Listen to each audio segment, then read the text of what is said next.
may sense ba siya kausap, may laman ba siya kausap. If ganun kang klaseng tao, if ganun kang klaseng kaibigan, versus lagi mo siyang sisermonan, lagi mo siyang papagalitan, or ipapafeel sa kanya na mali ka, maarte ka kasi, tamad ka kasi, bulak-bulak ka kasi, makasama kasi ugali. Like kang may judgment or labeling sa kanya, talagang hindi kayo magtatagal sa relationship nyo.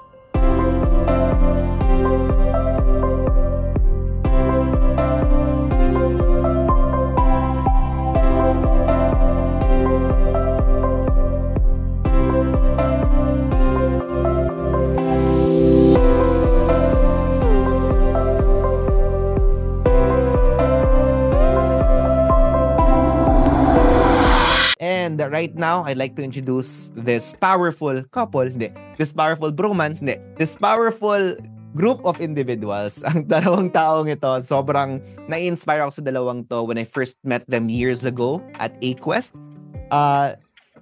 Ito silang dalawa parang hindi mahiwalay-hiwalay. Parang nabalitaan ko nga na magkasama sila sa dati nilang trabaho, going into their first business in the financial industry and investment industry. And then right now, they're just booming, so powerful, building teams left and right, exponentially growing their business simply because, number one, their relationship with each other is so great. Their relationship with their own significant others is just so inspiring each and every day. Talagang inspirasyon ko tong dalawang to, being partners to their partners as well.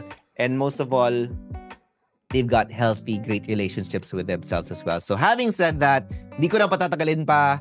Welcome back to the I Am Plus podcast, ang Timawa podcast po. Leo Ardina and Paolo Castro. Go ahead, coaches. Thank you very much, Pao. Welcome to Timawa podcast. Ay, hindi pala to Timawa podcast. So, ano pala to, no, for I Am Plus. So, Pao, wag ka nang umalis dito, no? Interviewin mo naman kami kasi parang lagi na lang kami nangi-interview ni Boss Pao eh. No, walang nag-i-interview sa amin, yung mga nagpa-podcast diyan baka naman, no. May invite na kami guest. Gusto namin kami naman yung sumasagot. No, tsaka para matuto ka na rin, Pao, kasi sa ating tatlo dito ikaw lang single. So para may matutunan ka, especially sa akin kasi siguro sa ating tatlo dito, siguro tayong tatlo sa ating tatlo ako yung pinaka-expert dito when it comes to relationships since naka 347 ako na ex-girlfriend. Hello. And 47 na? 347. 25 pa lang ako niyan na after 25 din ako nagbilang. Tapos dito pa yan. Tapos ngayon, I'm happily married with 2 kids. At balak pang sundan this year ng isa pa para magkaroon kami ng babae kasi 2 lalaki anak namin, no. So, but happy ako, siguro proud ako because right now, I must say, sobrang ganda ng nangyayari sa amin ngayon ng mag-asawa. Yung relationship namin as a couple. Kasi aside from partners kami in household, partners din kami in business. So, nagkakaproblema kami at first, pero right now, smooth flowing ang nangyayari sa business. Talagang, ang ganda pag mag-tandem kayo, power couple, kasi, syempre, number 1, trusted mo na yung asawa mo. Especially in my case, asawa ko nag-handle ng finance. Finance is very, very important sa lahat ng business. 'Di ba? Competency ng tao sa finance, maraming magaling sa finance. Pero yung mapagkakatiwalaan, ang hirap hanapin nun. At yung asawa ko, alam ko kung mangungupit. Pag may bagong Dior na bag o bagong sandals na Hermes, huli na. Nangungupit yan. Huli. So, Sana naman bahala. So, yun for me. Ikaw, Pao, ikaw, Boss Pao, tingin mo bakit ka na-invite dito, no, para mag-talk about relationship? Tingin mo? Yeah.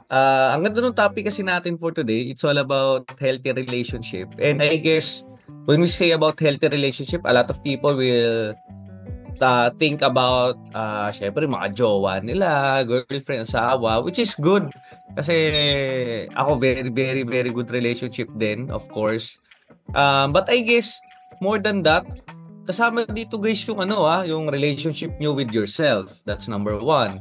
Relationship nyo with your family. Of course, with your friends, with your colleagues. So, which means having a healthy relationship, kumbaga all around siya. Hindi siya usapang jowa or usapang partner. Part lang siya nung having a healthy relationship. So, pwede rin natin yung pag-usapan or matakel dito sa session na to. Paano nga ba mag-build ng deep and meaningful relationship with all of the people around you? Kasi feeling ko ako naman isa yan sa mga talagang na-master ko. Kumbaga, Parang ako yung taong walang masamang tinapay kahit kanino. So building and adding value really is the foundation of having a loving and supportive relationship with each and everyone that surrounds you. Which is very important kasi syempre yung environment mo yung mga taong nakakasama mo. From significant partner to everyone else. Yun para sa akin. Parang maulan dyan sa inyo, Boss Pao, Mahulan. It's been raining in Manila. Kaya nga, tsaka may Hindi ano pa pa nagbibigay. may ano tawag doon? May free pick pa na ano tawag doon? Thumbnail, hindi yan. Ay, hindi ba naka-premium yan? Hindi ba naka-premium pa pala, no? May watermark. May watermark pala. Boss. Yan ang na-appreciate ko kay Boss Paolo. Napaka-authentic, no? Alam mo may watermark. Paano mo naisip? Paano ka nag-come up, boss, sa ganyang nung inisip mo, ano yung background ko ngayon? Okay. Paano mo naisip yan? Rainy window? Paano mo naisip yung rainy window? Ganyan. Hindi naman. Kasi usually, kapag namumblema sa relationship, parang, kahit nga di ka namumblema sa relationship pag nakarinig ka ng love song, tapos nakatingin ka sa bintana, ganyan. Ganyan, no? Parang ang sarap mag-emote. Okay, so sa relationship, kaya yung napili mong background. Relationship sige. Sarap mag-emote di ba? So sige, Pao, interviewin mo na kami para malay mo may mapulot ka, may 4.5 hours ka pa bago mag-Valentine's. Malay mo makahabol. Ay, diba? Sige. Hindi, gusto ko yan. Sinend ko na nga ng link dun sa gusto kong habulin Ala, ganun talaga. Okay. Pero of course, before anything else, guys, parang nung nang-introduce ko nga kanina na siyempre experience ko sa inyo, makasama na kayo all this time. Parang na kayo parang best friends. Hindi ko naman sinasabi na best friends kayo, pero parang ganun kayo. Kapag nakita ko yung dalawa, lalo na pag nagpa-podcast kayo together. Close friend lang. Hindi ko masabing best friend ko si Pao. Close friend. Yun yung showbiz answer na yun, or kitong answer. Pero really, what was it na parang masabi mo sa isang tao na you can be close friends? Kasi of course, there are people na, of course, we're friends, we're good friends. Pero when you call a person a really close friend, anong parang basis mo nun? At paano mo nabibuild ang ganong klaseng closeness with another person? Ay, napakagandang tanong yan. Basic lang sagot yan. Boss Pao, tirahin mo, Pao. I guess, siguro, lalo na nung napunta ako sa IM Plus community, parang isa talaga sa mga parang naging basehan ko kung sino ba yung mga taong magiging ka-close ko or magiging ka-jive ko is yung siguro familiar naman yung mga nanonood sa atin kasi IM Plus personal development page to Parang yung same wavelength mo na or same level of awareness mo na. Yan.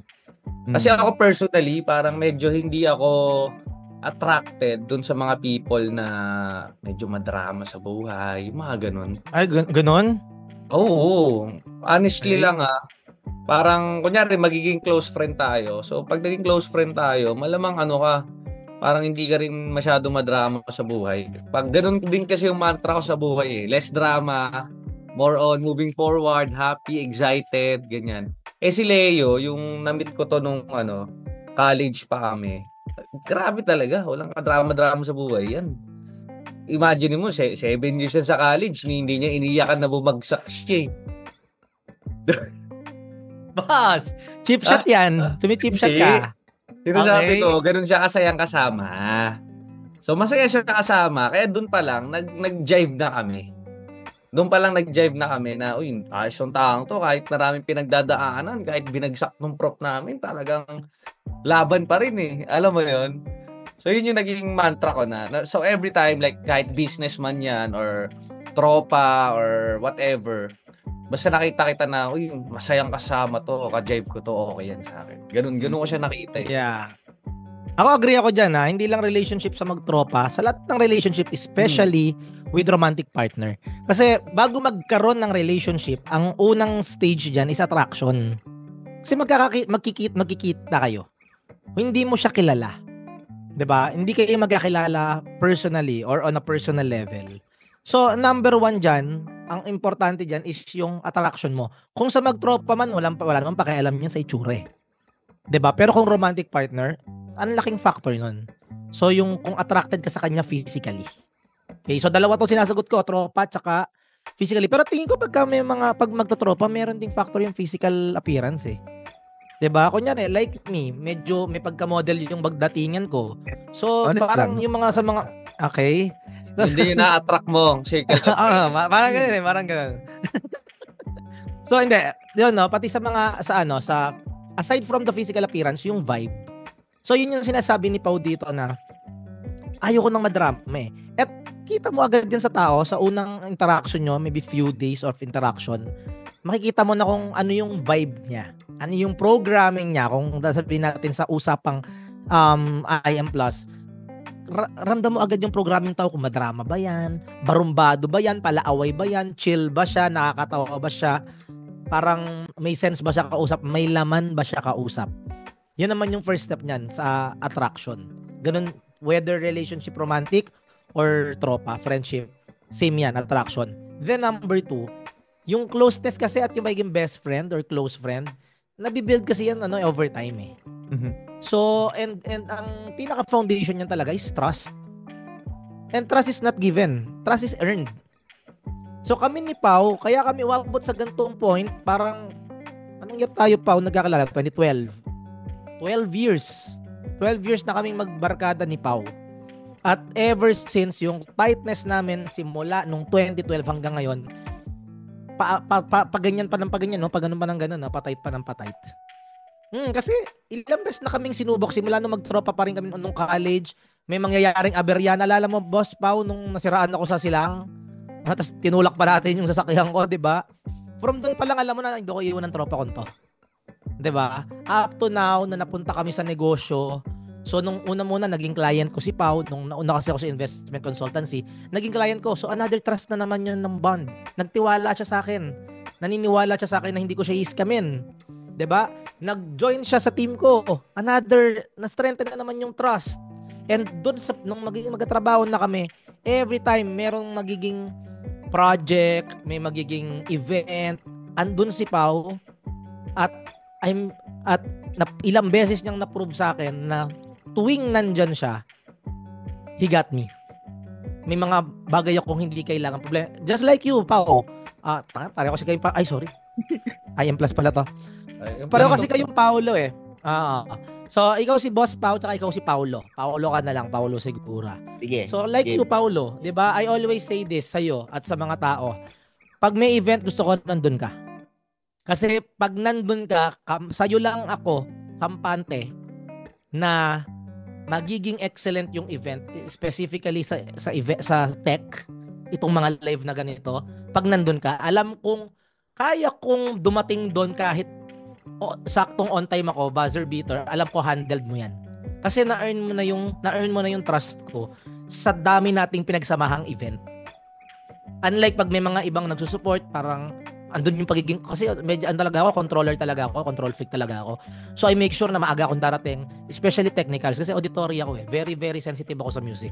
Speaker, lighting, music talaga. So, yan ang pinakauna kong chinecheck pag may mga events tayo. Pero pag nandun ka, ay talaga naman, alam na ni Pau yan.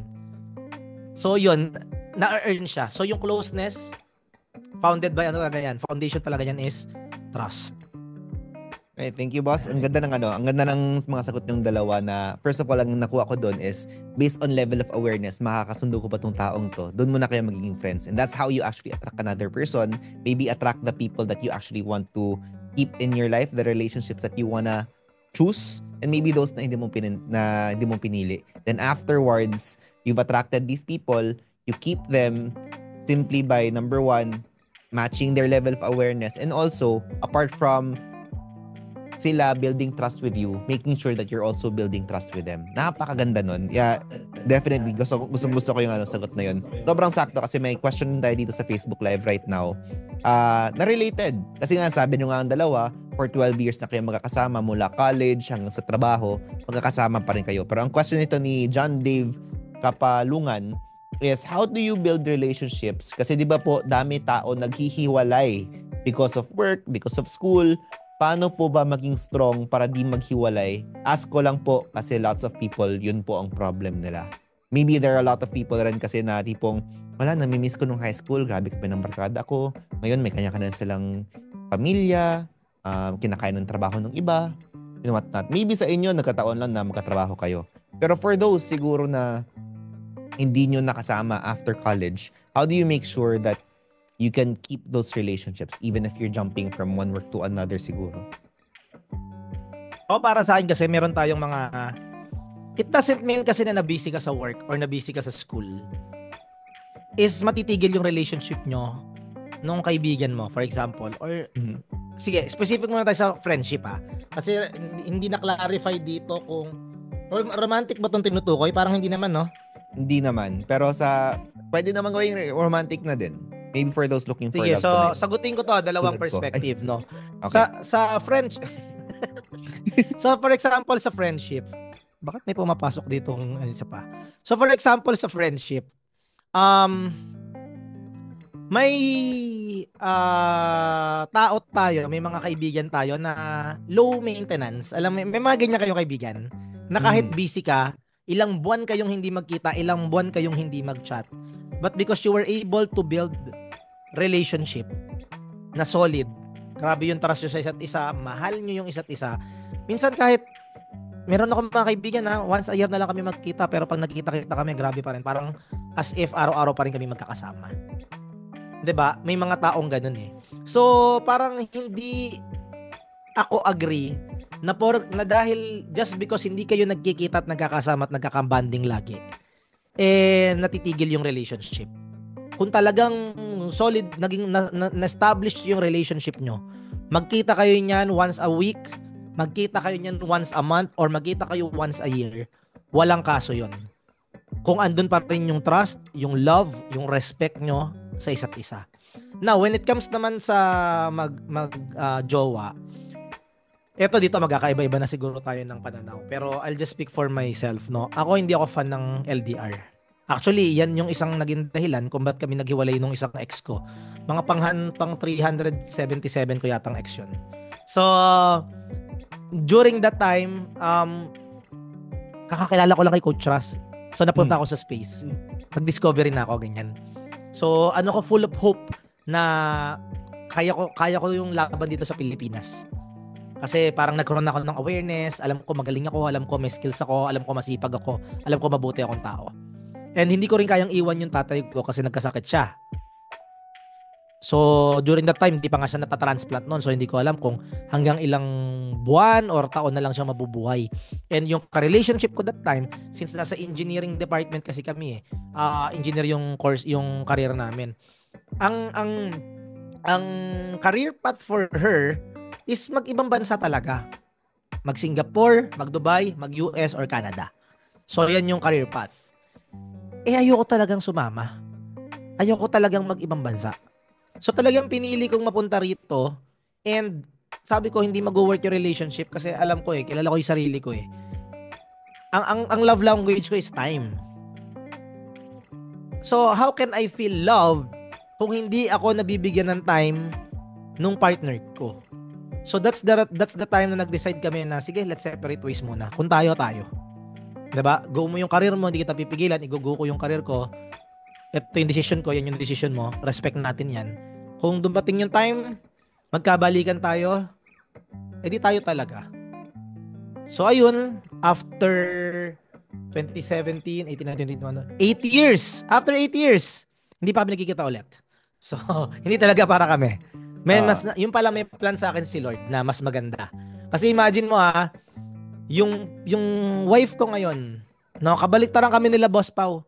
Yung wife ko ngayon, si Boss Pao, parang ilang taon na kayo, Boss? 10 years? 10 years na kayo ng girlfriend mo, no? 11? Grabe. 13 years old pa lang yung girlfriend niya. Girlfriend na yun ni Coach Pao, ni Boss Pao. Talagang sa kanya na nagdalaga. Kami naman ng wife ko, 11 months. 11 months in relationship. Pandemic pa yan, Pandemic. Nag-propose na ako. Kasi during that time, matanda na rin naman kasi ako noon 30 na ako noon. 30 na ako that time. So, sabi ko, alam ko na kung anong hinahanap ko, ano yung gusto ko, ano yung ayaw ko. At perfect fit siya for me. So, hindi naman ako nagkamali. After, ngayon, 4 years na kami, happily married, happy family, at mas nagiging strong pa yung relationship namin, lalo ngayon na meron kaming tinayong company na talagang working closely together kami. So actually, ang challenges nga namin ngayon, hindi na namin mapaghiwalay yung conversation ng trabaho tsaka ng pamilya. Parang nasa bahay, nag-uusap ng trabaho. Nasa office, nag-uusap ng tungkol sa kids. Parang naging life na namin siya eh. So parang which is maganda rin kasi alam kong talagang connected kami nung asawa ko. So yun for me, kung maghiwalay kayo dahil logistics or challenge siya sa kunyari time or na busy na siya, may iba siyang career, may iba siyang gusto, let it be. Huwag kang ma-attach. Meron ka naman laging choice. Ang choice mo naman lagi, i-let go yan. 'Di ba? Number 2, delegate. Parang di applicable dito yung delegation no? Number 3, bigay mo sa iba. Pero number 3 is mahalin mo, tanggapin mo. So it's either sumama ka sa kanya mag-abroad, tanggapin mo yon, pero wag mo siyang sisisihin doon kung pumalpak yung buhay niyo doon or hindi ka masaya sa karir mo kasi tinanggap mo sumama ka 'Di ba? Ang ayaw mo, sumama ka dyan, tapos pagdating doon, sisisihin mo siya na yun ang nangyari sa buhay mo. Hindi pwede yun. Tinanggap mo Ngayon, kung ayaw mong gawin yun, let go mo siya. Marami pang iba.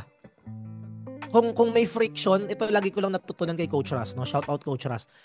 Leo, pag may friction, pag parang ang bigat, parang ang hirap makuha ng isang bagay, ibig sabihin, hindi yan para sa'yo. Kasi pag para sa'yo, sobrang smooth niyan Yeah. 'Di ba? Sobrang effortless niya makukuha. Yun siya for me. Yeah, I love that. Thank you.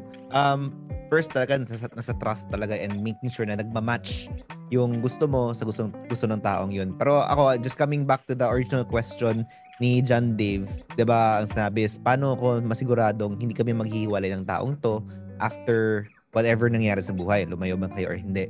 Maybe ang question ko na follow-up na gusto ko para dito, Coach, is paano mo masigurado na ikaw yung taong babalik-balikan ng mga tao? Parang 'di ba, parang sinabi mo kanina, may mga tao talaga na low maintenance. Paano ka maging isang low maintenance friend? Kasi reality is, masarap naman talaga kaibigan mga low maintenance na kaibigan, tulad ng mga, alam mo yung mga taong biglang lumulutang ang ulo, tulad ni Jed Batallones. Mga ganun. Low maintenance friend ko yan, si Jed rin Pero how would you say, if you wanted to become a low maintenance friend, paano yun? Pau, ambag-ambag din, Pau. Boss Pau. Ang gulo kasi ni Jed dito Ang ulit yung question. Sige, ako muna. Sige. Muna. Okay, para kasi sa akin, hindi mo naman din talaga in full control. 'Di ba? But the best thing that I can do para sa akin, keep in touch talaga. Ako, importante kasi sa akin yung yung time. Na maglaan ka ng time sa kaibigan mo, especially kung romantic partner mo yan, no? Pero kung dun sa usapang kaibigan, medyo naguguluhan kasi tayo kasi ano bang relationship pinag-uusapan natin? So focus muna tayo sa kaibigan na relationship, so friendship. For me, maglaan ka talaga ng time na once in a while magbanding kayo, birthday niya, birthday mo, birthday ng tropa nyo, or kahit video call man lang, alam mo yon, keep in touch, kumustahan. At siguro ang isa pa dito is paano mo yan ma-make sure na hindi so magiging solid yung relationship mo. Unconditional acceptance. Nakuha ko yan kay Coach Ras. Unconditional acceptance. Ibig sabihin, eto, common kasi sa mga Pinoy or sa mga tao na lang in general. Pag may sineshare sa'yo yung kaibigan mo, automatic sa atin, advice ka agad Automatic sa atin, ikaw naman kasi niloloko ka na Ay, pang hiwalayan Sinabi ko na sa'yo, tigas-tigas ang ulo mo. Di ba? Why not become that friend na yung kaibigan mo feel safe magsabi sa'yo 100% ng gusto niyang sabihin dahil alam niyang tanggap mo siya. Na pwede siyang tumawag sa'yo, mag-rant, magpaka-victim, magdrama dahil alam niyang hindi mo siya i-judge.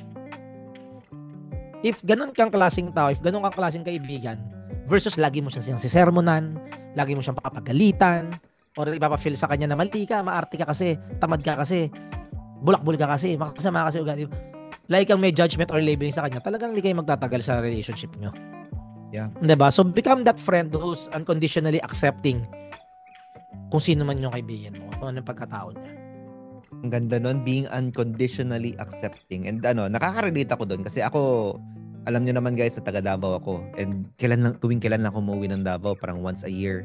Pero tulad ng sabi mo nga, there are those friends na low maintenance, isang text lang, o tara pa, inom tayo, punta tayo ng bar, or inom tayo ng coffee kung mas vanilla ka, ganon. Pero nonetheless, these are the people who I definitely feel safe with all the time. Na kapag magkasama kami, no matter kung anong trabaho ko, kasi for the last 15 years na nakatira ako sa Manila, patalon-talon ako ng trabaho, patalon-talon ako ng passions. Pero there were always these people na whatever I was doing in my life, they were always there to love, accept, and listen to everything that I said. Kaya unconditional acceptance. So, thank you. Gusto ko yan. Gusto ko rin yung dalhin. Pero ikaw, pasa ko sa yung question, Boss Pao. Unconditional acceptance na nga. Pero, I know, sasabihin mo siguro ito, you have a choice who you want to keep in your life. So, in terms of, may mga tao na sigurong, sabihin mo, bulakbol, ayaw mo kasama, whatnot.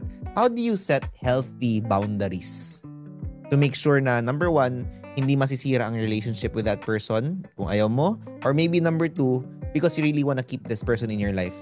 Parang ganon. Go ahead, Coach.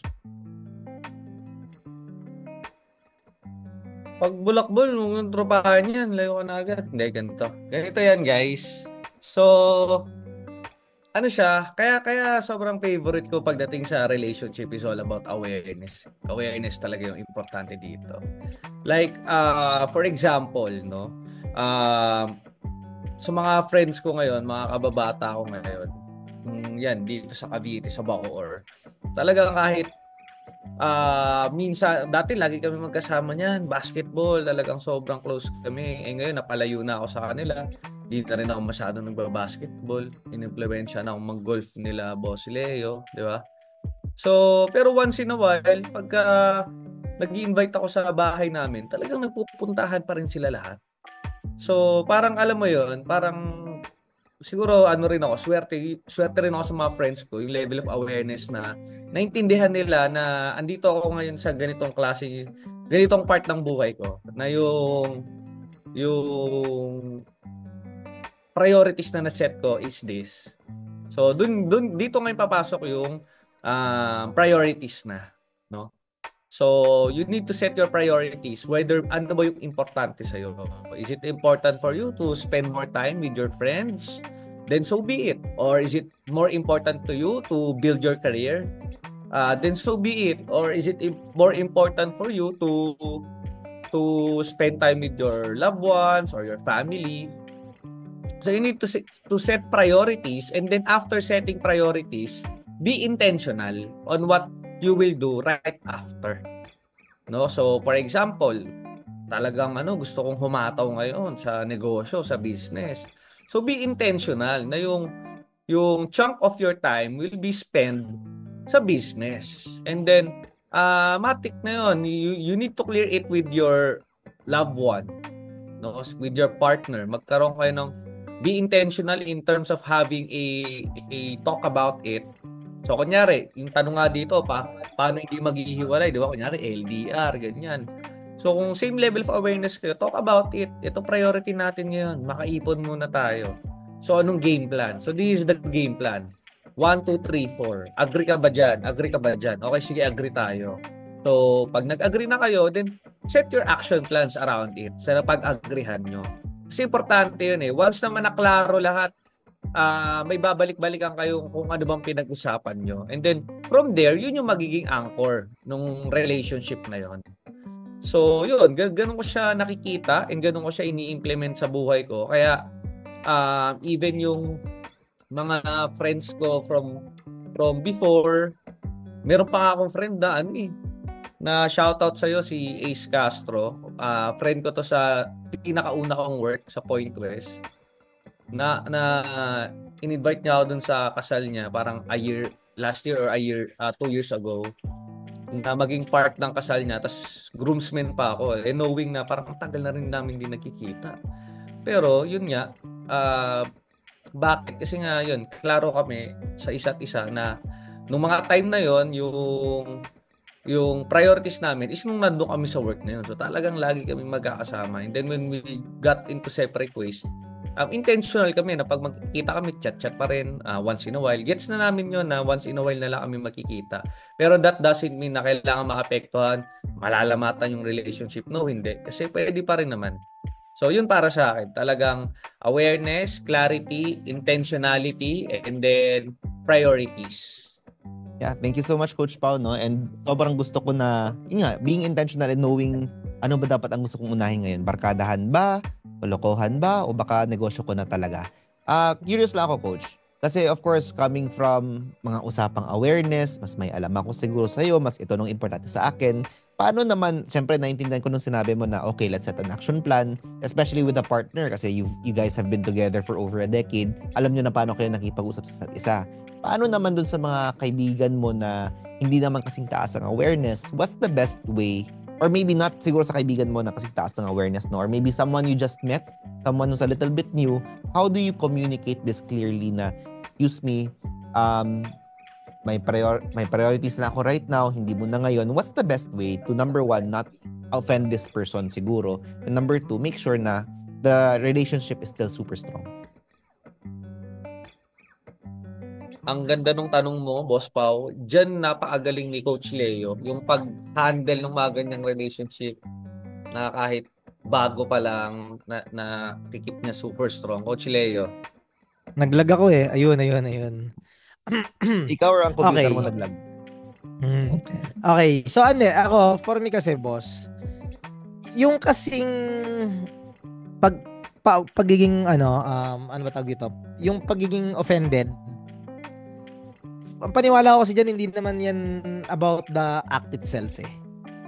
Parang it's based on the person kung paano niya tinik yung isang bagay. Okay, for an example ko nito. Tanungin ko kayong dalawa. Meron kang kaibigan na meron kayong mga kaibigan na yun lang gaganon. Gaganunin ka. Oh. Kayo ba triggered kayo doon o wala lang? Ayoko lang lumapit sa kanya ulit. Okay. Ikaw Boss Pao. Pabiro lang yung gago mo talaga, gaganunin ka. Hindi ka niya susaktan. Ganun lang, sanay lang siya nang gaganon ng babatok. Ikaw Boss Pao, ano mo sa mga ganun? Depende yan sa level of relationship namin.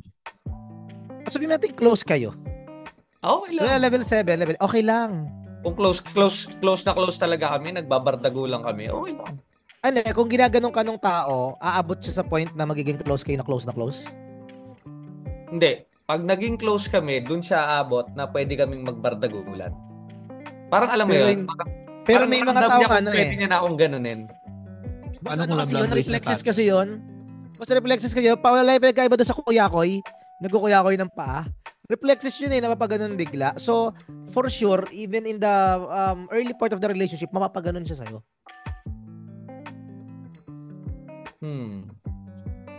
Ito na lang, isang tanong, isang sagot. Ang hirap mong kanahin, ha? Dahil mong ina-analyze. Na-offend ka ba sa ganun o hindi? Okay lang sa'yo? Hindi naman. Diba? Dito pa lang magkaiba na kayong dalawang Pao. Diba? Ako triggered din ako sa ganun. So, ibig sabihin, the act alone is not offensive. Depende dun sa nagte-take.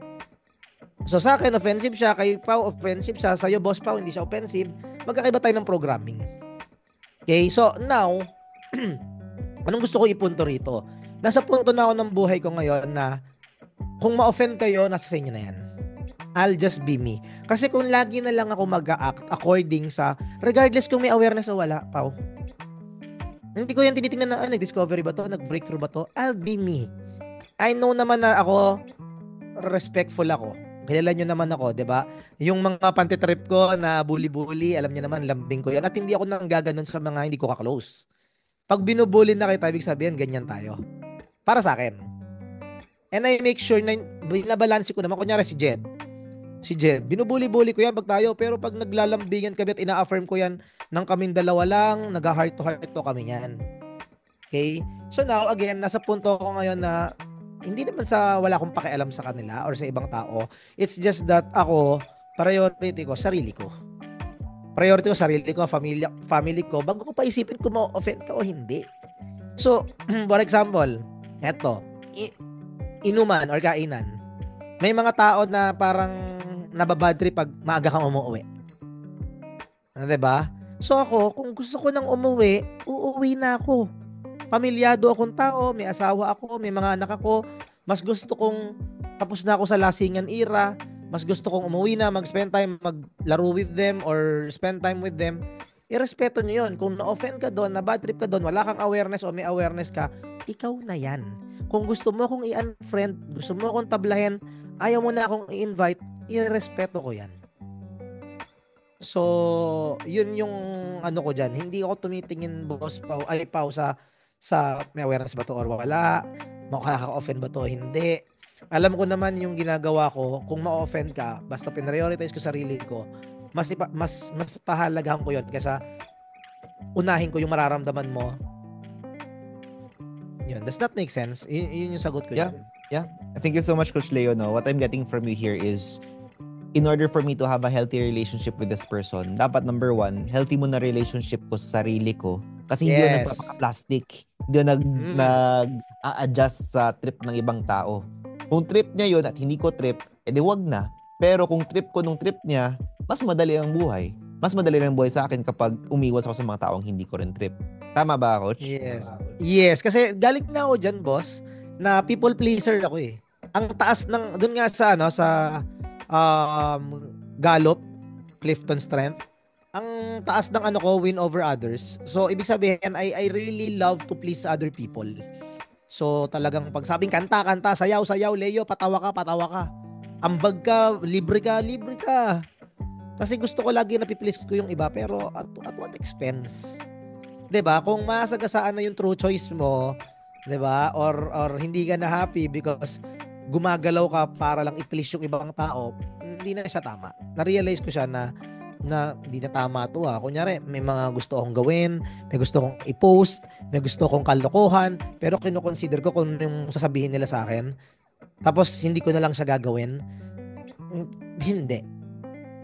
Hindi siguro. Kasi isa din yan sa mga, again, na-realize ko and sa mga seminars natin sa IM Plus, natutunan ko from Coach Ross, priority mo lagi, ikaw muna. Ako naman muna. Kaya nga ako naman muna eh. So bago ko pa isipin kung offended ka, isipin ko muna masaya ba ako. Kasi kung hindi naman ako masaya pero para ma-please lang kita gagawin ko at the expense of my happiness, no way. Ako muna. Ako naman muna. At kung gusto mo ring i-prioritize ang sarili mo at tumaten dyan, pasok, Boss Pao. Ako naman muna. Pao pala, Pao. Yan, thank you so much. Sobrang timing ang pasok mo dyan, Coach Leo, no? Buti na lang may slides rin tayo para dito. So yeah, thank you so much. Parang tulad ng sinabi mo nga kanina, sa lahat ng mga relationships na para maging healthy siya, para maging ease and flow siya, para relax ka lang sa buhay mo, siguraduhin mong unahin mo sarili mo. Kaya nga ginawa rin talaga natin itong ultimate self-love conference na to, The Grand Ako Naman Muna, featuring Coach Ross Huson. Bukang bibig talaga ni Coach Leo kanina si Coach Ross, wherein ang pinakamalaking natunan ni Coach Leo dito ay unahin mo muna ang sarili mo. Para number 1, madali lang makipagsama sa ibang tao at saka alam mo kung sino ng mga taong hindi ka na makisama sa kanila kasi alam mo naman kung anong healthy para sa'yo, alam mo parang gusto mo. And it really starts with making sure that you take care of yourself each and every day, not just mentally, not just emotionally, but also physically, so that you know you're comfortable in your own skin, and it's just so much more easier to make sure that you build those healthy relationships. Kaya if you want to learn more about that, if you want to experience what is it truly like to love yourself so much na it's so overflowing na lang magmahal ng ibang tao, join the Ako Naman Muna Ultimate Self-Love Conference. Having said that, maraming salamat na promote ko na rin ulit. Thank you so much. Pero guys, we still have time here. Do you guys wanna talk about relationships pa din? Yeah. Sige, pero bilisan lang natin kasi may magla-live ka sunod eh. Oh. Alam mo na kung sino magla-live niyan. Gusto mo makita kung sino oras yan? Oh, ito na rin 8 p.m. boss. 8 p.m. boss eh. 8 p.m. yan? Oo. Bilisan lang natin. Baka Ganun magalit tayo si Pres magbigay ng value sa IM Plus, men. Pero yun, thank you so much. Coach Pao, any last words of wisdom that you'd like to share for all our viewers here right now on the Facebook group? And really, kung isang linya na lang, how would you build a healthy relationship today if you wanted to start a new one right now? For me, Sige. talaga. Sige, Para Pao. sa akin, Boss Pao, ikaw. pinaka-importante dito is make sure na makilala mo who you truly are. Mas magkaroon ka ng, siguro this time around, this 2025, prioritize mo yung self-introspection, self-mastery, personal development. Kasi pag mas nakilala mo yung sarili mo, mas madali kang makakapag-express ng feelings mo towards other people. And mas madali mo ring maintindihan why they are expressing that way as well. Ang hirap kasi when you are building relationship, and katulad nung sinabi ni Coach Leo kanina na I will depend, yung mga gagawin ko depende dun sa kausap ko or what, and I will not be my authentic me. It para ka nagsusot ng different masks every day. At nakadepende yun sa kung sinong kausap mo. And then once you are alone, malilito ka eh. Sino na ba talaga ako? Kasi sa sobrang daming masks na sinuot mo, hindi mo nakilala yung sarili mo. So yun, kaya this 2025, make sure to prioritize yourself. Ikaw naman muna. Grand ako naman muna on February 15. Tignan mo yung sarili mo on a deeper level. And then from there, I'm pretty sure that you will build the healthiest relationship with you, with your loved ones, with your creator, and with all the people around you. Sinimulan mo kasi sa sarili. So, yun, that's for me. Bawat hakbang sa lupa'y para ko. Uy, Pwede. balitaan mo ba? Ang lamig. Balita ko, live si Live. Angelicang. Kakanas Angelicang. Angela Ken. Angela Ken. Angela. Iba yun. Angela Ken. Akala ko Angela Angelicang. Ken. Sorry. Iba yun, iba yun. Balita ko live kakanta. Diyos ko pa. Ako naman muna mga boss, umattend kayo dyan, no? So, ako naman siguro to answer your question, Pao. Yes, Ako boss. ang laging top of mind ko para maging healthy relationship. Ako laging top of mind ko whether mga dati ko ng karelasyon, kaibigan, pamilya, or yung mga bago ko nami-meet, top of mind ko lagi is win-win relationship. So ibig sabihin lang nun, panalo ka, panalo ako, walang matatalo sa relasyon na to. Kasi ang nagiging common kasi na problem lang naman sa isang relationship pagka nangibabaw yung personal interest mo. At tapos yung personal interest mo bumangga dun sa personal interest niya. Hindi ba? Naglalamangan na kayo, naglolokohan na kayo, timo agree si Sian, no? Hi Sian. So, dun na naman nagkakaroon ng conflict eh. Kapag nangingibabaw na yung ano mo, personal mong interest, yung agenda mo over the relationship. So, ilang beses ko nang nasubukan yan. Pag ang top of mind ko, kasi hindi ako magmamalines, in the past, may mga time na naging manipulative ako at mas nangingibabaw na yung personal interest ko, again to the point na nadideceive ko na yung tao or nakokontrol ko na masyado or na-manipulate ko na siya. At yan yung talagang winork on ko simula nung naka-attend ako ng discovery, ng breakthrough, ng mga seminar ng IM+, ng ako naman muna. Dahil once na ang priority mo win-win relationship, matik yan. Masaya siya, masaya ka, mayaman siya, mayaman ka, happy kayo together. That's how you build a solid relationship talaga. In fact, even our employees, yan ang ginawa kong top of mind namin in our company. Imagine, Pao, ang employees namin, mga CSR namin, mas malaki pa yung bonus kesa dun sa kinikit sa basic salary nila. Saan ka makakita ng ganun? And these people are, some of them hindi nakagraduate. Some of them are drop out ng school. Imagine, first job mo, yung iba 19 years old, 20 years old, pero kumikita ka sa Cavite ha? Sa Cavite, 30 to 35,000 per month income, kasama yung bonuses. 'Di ba? So, paano ako nag-come up sa ganung klaseng compensation plan, bonus? Yun lang lagi ko inisip. Panalo yung CSR, panalo yung empleyado, panalo ako as the owner, panalo yung kumpanya profitable, lahat tayo dito panalo. Versus, gigipiting kita, lalamangan kita, papower tripping kita, walang mangyayari sa relationship nyo. So, ganun din sa romantic partner. So, sa asawa ko, sa mga anak ko. So, dapat masaya ka, masaya din ako. Kung hindi tayo magkasundo, mag-meet halfway tayo. Lagi namang may halfway yan. Or sometimes, kami ng wife ko, let's just agree to disagree. let's just agree to disagree. Respetuhin ko yung point of view mo, respetuhin mo yung point of view ko, wag nating ipilit. So kung hindi ko trip sumama sa'yo, hindi ako sasama. Go on your own. Sama ka sa friends mo, vice versa.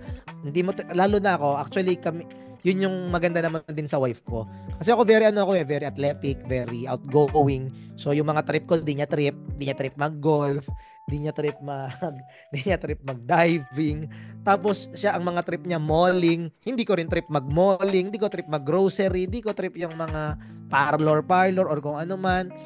So pag nirespeto niyo yung isa't isa, doon na nagiging solid at ma-healthy yung relationship nyo. Kasi siya parang, sige, mag-golf ka, go lang. Huwag mo na akong pakialaman. Ako din naman, pag mag-grocery ka, go lang. Gusto mo, pag-drive kita, tapos punta ako sa coffee shop, doon lang ako, balikan mo ako kapag uuwi na tayo. So, walang pilitan, walang kontrolan, respetuhan, and win-win relationship all the time. Yes, thank you so much, Coach Leo. Biggest takeaway ko lang siguro sa sinabi mo lang rin talaga is to make sure na everybody happy, wag mo na kontrolin. Dapat masaya rin talaga siya para maging masaya ka. And that's really one of the keys to building a healthy relationship. Having said that, maraming salamat, Coach Leo Ardina, Coach Paulo Castro, for being with us here at the I Am Plus podcast.